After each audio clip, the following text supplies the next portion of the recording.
Writing a lit review can be overwhelming, but it's really important that you narrow your focus. Here are my 5 top tips for how you could narrow that focus.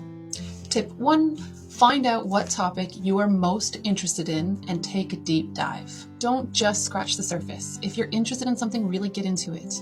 For instance, if you're interested in youth crime, maybe zoom in on something like social media's role in urban youth crime or the impact of social media on youth crime in urban areas. Tip number 2, identify your research questions. Take your major interests and try and transform them into a topic or a burning question. So for example, think about how is social media shaping youth crime in cities? Tip number 3, define the temporal and the geographical boundaries of your study. You really want to focus your review on studies that were completed within the last 10 years. And also you want to figure out if you're looking at smaller towns, larger cities. These are the details you want to include in your selection criteria for your actual research.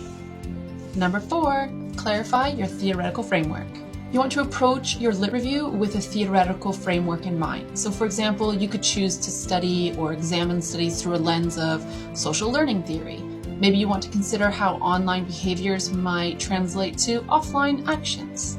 So really kind of think about that theoretical framework before you do that deep dive.